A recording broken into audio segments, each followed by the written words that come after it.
Scotty and done. Scotty and... Give me the whale. Give me the whale. Give me the whale.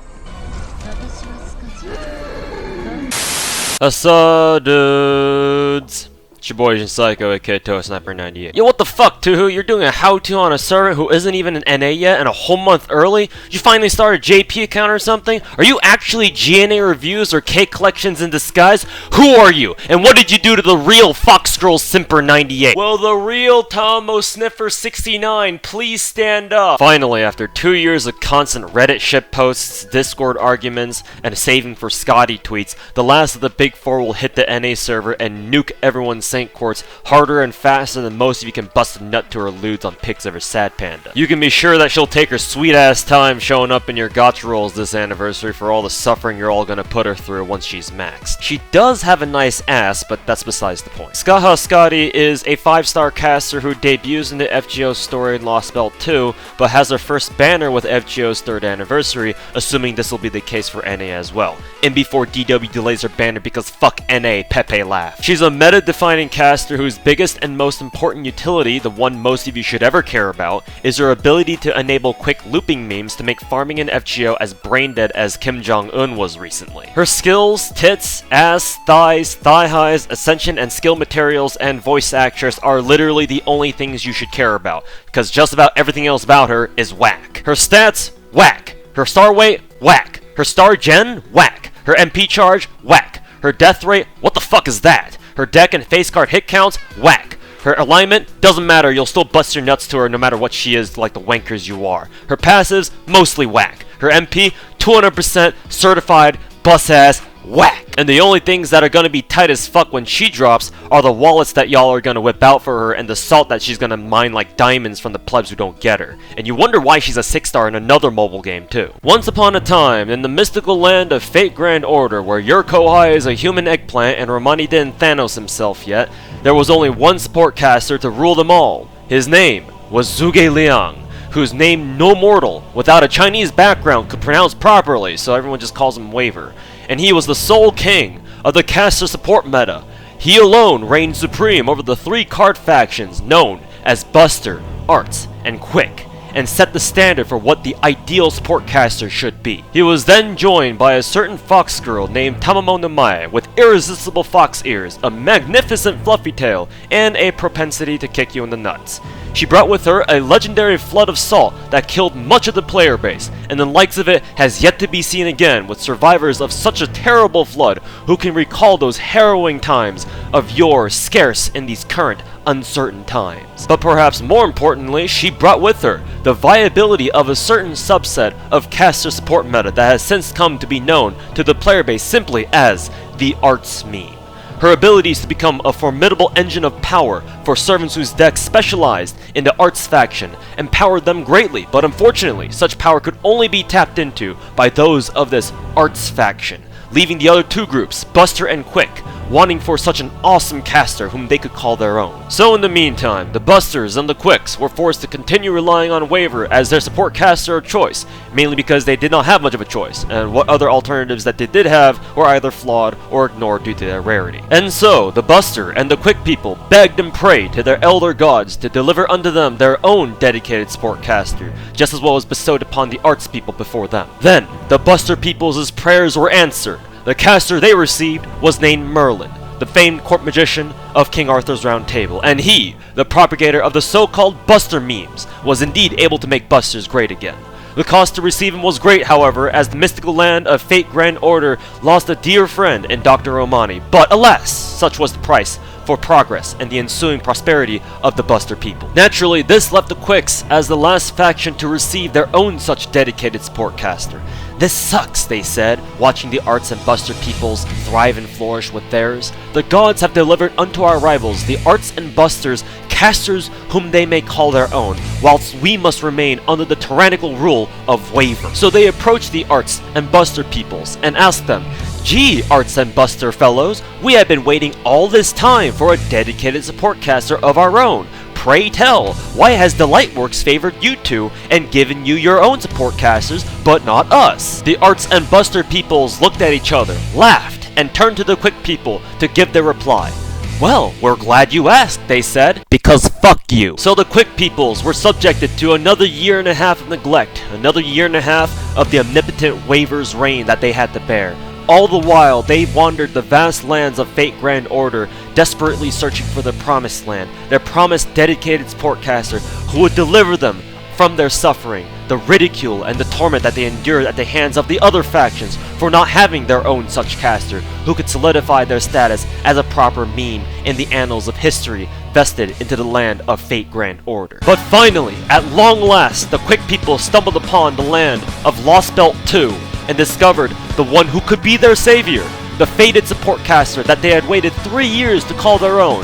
Her name was Scathach-Skadi. The Quick People quickly vested their hopes and dreams into her, praying that the prophecy that they had made for themselves so long ago would finally be fulfilled with their debut as a playable servant. And sure enough, their patience, their suffering, and the blood, sweat, and tears that they shed all this time were finally rewarded with her release during Fate Grand Order's 3rd anniversary. Basically, if you didn't give a shit about what I was going on about for the past 3 minutes, Scotty is the hot new meme on the block, and she's here to stay, so get used to seeing just about nothing but Scotties on your caster support slot from now on. I know I memed about this at the beginning of the video, but Skadoodle's strength as a support caster is almost entirely packed into her skills. Her S1 buffs her attack by 45%, it increases one ally's quick performance by 30 to 50% and increases their quick card crit damage by 50 to 100%, both for 3 turns on an 8 to 6 turn cooldown. Her S2 increases her attack by 170% for 30 seconds after she's it reduces all enemies' defenses and their crit chances by 20 to 30%,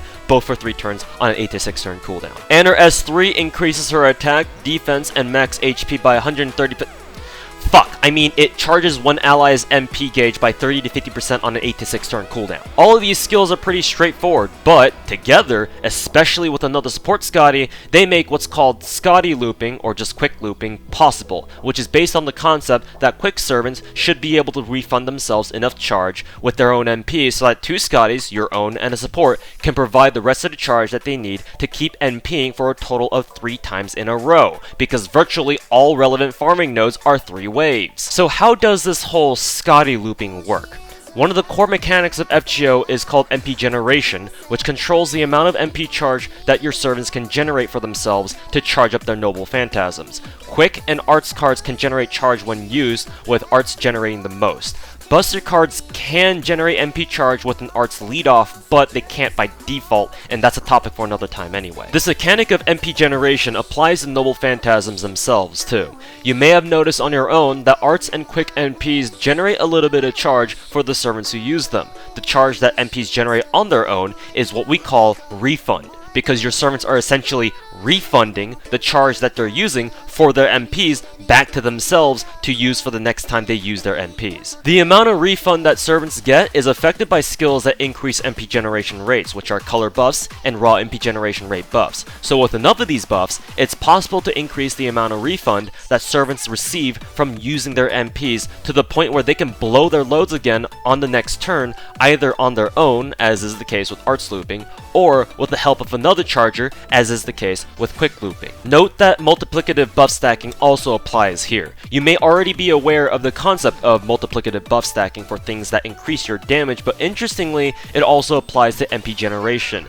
This is most noticeable in arts looping setups where double TAM doesn't usually quite work as well as a TAM and a Nero Bride, or later on Paracelsus once he gets his 3rd skill buff. This is why the ideal Scotty looper has their own MP generation rate buff somewhere. Ed Nettie with his golden rule, Nyan Cat with her Caledonian hunt, Parvati with her imaginary round, and Eggplant's crazy dad with his reverse mana flow. Of course, some Scotty loopers don't even need an MP gen buff, and if they do, you always have 2k4 to give that to them, so keep these in mind. But that's not all either. The way the game normally calculates MP generation should make it extremely difficult for MP looping to be a thing at all, and you can only give your loopers so many buffs, which means that under those normal circumstances, Scotty looping shouldn't even be possible. However, conveniently, there is a mechanic in the game that makes MP looping much easier, and that's the overkill mechanic, which gives all hits of any card 50% extra MP generation that the game detects is triggering the overkill state. However, this does not include the whole overkill, quote, bug that some of you may know about, because that doesn't apply to MPs, only to face cards. In a game full of RNG where even how much damage your servants do on the regular face cards has a 10% damage window in either direction because RNG lol, these MP generation mechanics are, thankfully, extremely consistent and reliable. So color buffs, MP generation rate buffs, the overkill mechanic, and Skadi skills working together make it possible for certain servants with AoE quick MPs to do enough damage to refund themselves just enough so that if started off with a Kaleidoscope or Super Scope, they can solo entire nodes by themselves by firing off 3 MPs in a row. This is Skadi looping. What this does to the game is potentially make farming, for the most part, extremely brain dead.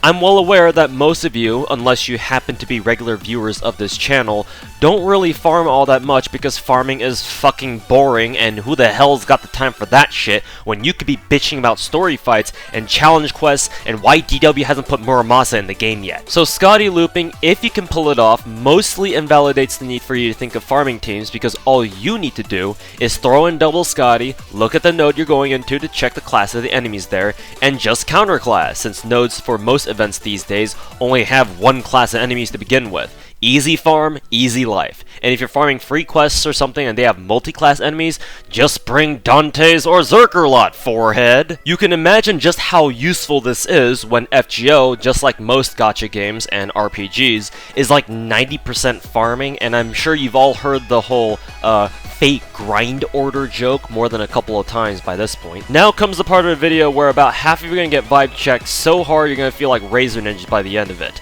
Skadi looping is great and all, but one critical element of its success hinges on your DPS's starting charge. Because you can only bring a max of 2 Skadis, and you need to use their batteries for your DPS for waves 2 and 3, your DPS, therefore, needs a CE that gives them starting charge or have their own battery somehow. The natural answer to this is to give your DPS Kaleidoscope, especially Limit Broken Scope, with its Ultra Instinct version being a max level Limit Broken Scope that we call Super Scope. If you don't have Scope because you're a pleb or you suck at rolling gacha, your next best option is 50% starting charge CEs so that you can have Waver top off your DPS first before swapping out for Skadi, or vice versa. But then that'd mean that if you don't have a Scope, Skadi looping then involves you having both a Skadi and a Waver, which actually shouldn't be that big of a deal now that JP had a free Waver event that NA's gonna have to wait 2 years for, lol-e. What do you mean it was a free SSR ticket? Even if you NA plebs can rest assured that you'll be able to guarantee waivers for yourselves in 2 years and roll Skadi now, most of you still don't have limit broken scopes to work with, and even if you do have a scope, if you don't have waiver already to go with that, you're basically forced to bring Mages Association Mystic Code for its 20% charge, which isn't ideal, needless to say, because you'd rather use another MC that has more useful skills, like actual damage buffs, or that 50% MP generation rate buff that 2K4 has, if you even have that one in the first place. On top of everything else, not all servants are as Skadi loop compatible as others. Many of you may have already seen Naya's video, whose gameplay I should have used in this video in fact, demonstrating the Skadi compatibility of many quick servants, and in that video's description, he categorizes them by tiers, grading them on their ease of usability in a Skadi loop context. While his video isn't meant to be definitive in any way, and there are always exceptions and quirks and weird nodes that throw Skadi looping for a loop, pun totally intended,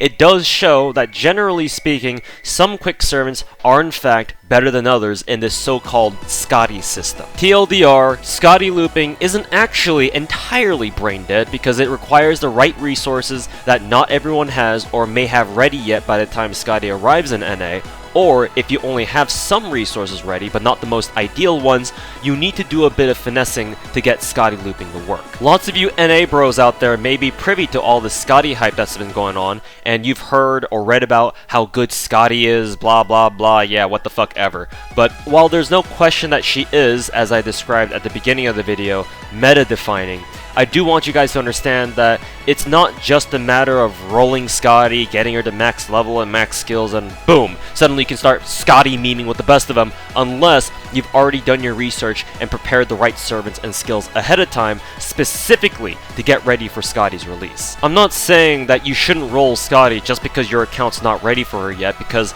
after all, once you get a unit in FGO, it's not like you can just lose them like you're playing Contact Collection or something.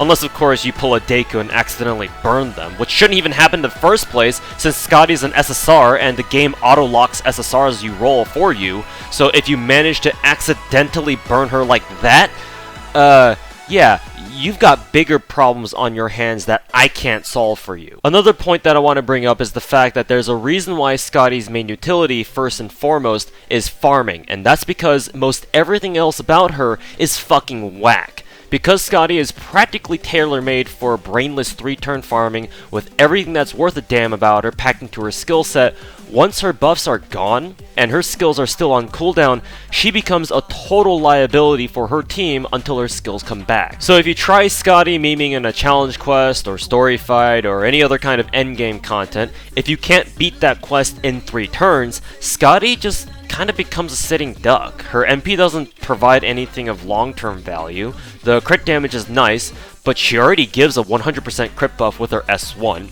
and by the time Skadi even gets the charger NP, it's probably not likely that you even have a lot of stars to work with, unless you're stacking double 20-30 or something, much less the buffs that you probably already used and are gone by the time Skadi even gets to use her MP in the first place. The one-time evade is also nice, but it's just one hit, not even one turn, so once that's gone, your team's still gonna get trashed because Skadi doesn't have any other form of defense utility. And if you thought a damage reduction skill is a form of, quote, defense at this point in the game in FGO, I got some bad news for you, buddy. And don't even get me started on the whole insta-kill immunity thing that she has for some reason. This is in stark contrast to the other big 4 casters whose MPs provide a ton of useful utility in these kinds of fights so that they can continue to be useful even when their buffs are offline and their skills are on cooldown. Velveeta's MP drains charge, reduces defense, and has a chance to stun all enemies to potentially buy your team a free turn where they take no damage. Cocksucker's MP has an HP regen, MP charge regen, and star regen, and Fluffytail's MP heals, reduces skill cooldown, and charges party MPs. Skadi's MP? Here, have a one-hit evade, a pathetic damage cut, a crit buff that you probably can't even put to use properly, and an insta-kill immunity that you'll never use properly unless you go out of your way to put it to use. So in case you see people memeing about how Skadi doesn't have an MP, this is why. In almost no circumstance will you ever see extra MP levels on her actually do anything, so MP1 is literally all you need for her. Even her deck is suboptimal if you're actually relying on her MP for whatever reason, since she has a 2Q 2A deck that limits the amount of arch chains that she can make, and since she's working with quick servants all the time anyway, it's not like their decks are doing her any favors either. Sure, you could probably argue that Skadi's deck helps create more quick chains, but it doesn't take an FGO YouTuber like me to tell you that without buffs, quick cards are fucking terrible. For all the meta that Skadi set with her arrival, the one thing that she can't do is fix quick as a mechanic. It's not to say that Skadi is completely worthless in anything outside of farming, but yeah, maybe keep her reserved for farming unless there's a boss that you know you can kill in 3 turns or less, because if it's a fight that's got to drag on for a lot longer than that, you may start channeling your inner Michael Scott when you find out Toby's back. The only thing outside her skills that is anything remotely useful is her Bonsi, which funnily enough may actually be used fairly widely, since those of you who get Skadi are going to use her so much that her Bonsi is going to show up sooner or later, kind of like what happened to your waivers. Her Bonsi increases party quick performance by 10% and crit damage by 15% when she's got it equipped and is on the field. The crit damage is mostly irrelevant for what you're using Skadi for, but the extra 10% quick buff could be useful to squeeze a little bit more support out of her, which you might as well do if you're not already slotting another CE on her, given how much you'll be milking the fuck out of her anyway, just like in those degenerate dojins you read on N Hentai or Sad Panda. But since every Skadi on your support list is gonna have lunchtime or later on when NA gets it, tea time, you'll only be using one Skadi Bond CE at a time anyway, so how useful that'll be is something you'll have to figure out on your own. In summary, the hot new meme on the block is gonna be here soon to make your FGO grinding brain dead as fuck, assuming you have everything you need to pull it off, of course, and join the pantheon of cast of supports in FGO to complete the big four of support Boomer, support Zoomer, support Doomer, and support Wait a minute. Oh, fuck. Does this mean that Skadi is a must-roll SSR compared to the others, though? Well, not really. If you're looking at her from the perspective of only endgame content, the other three do that job much better. But the fact of the matter is that FGO, like I said earlier, is mostly grinding, and having someone who can basically lock down that field by herself, well, technically with herself, is pretty damn useful. This doesn't mean that just because you don't roll Skadi, you'll all of a sudden not be able to play FGO anymore. That's not what I mean. What this will mean, though, is that for those of you who don't roll her and you rely on your friends list for support waivers or support Merlins or both at times, chances are you'll be seeing a lot less of those two and more of Skadi, for better or worse, so just keep that in mind. Just remember to use your choice of Haagen-Dazs ice cream as your catalyst for Skadi, just like you did for Void Cheeky, despite the fact that Void doesn't actually like ice cream. Personally, I'll recommend anything chocolate-based like chocolate peanut butter, Irish cream brownie, chocolate sea salt caramel, or double Belgian chocolate chip. And that's all you need to know about everyone's favorite goddess of skiing. And yes, I'm serious, she is in fact the goddess of skiing. Thank you so much for watching and listening to me make a meme out of myself with the epitome of quick memes. Because I don't play JP and I myself am an NA-only pleb, I need to use Skadi gameplay from others that's already been uploaded to YouTube, but they should be credited in the video itself and in the description. A special thanks in advance to those whose gameplays I used for this video. For those of you who are new to this channel, I have a series of how-to videos just like this one on various servants in FGO, so please check them out as well if you like this one. And I don't say this often, believe it or not, but do consider subscribing to the channel if you enjoy what you've seen here for more FGO content like this. The next how-to is going to be on everyone's favorite broken archer fuckboy and resident heart surgeon, Gilgamesh. I know lots of you have been looking forward to this one. Once again, thanks for watching, and until next time, deuces. "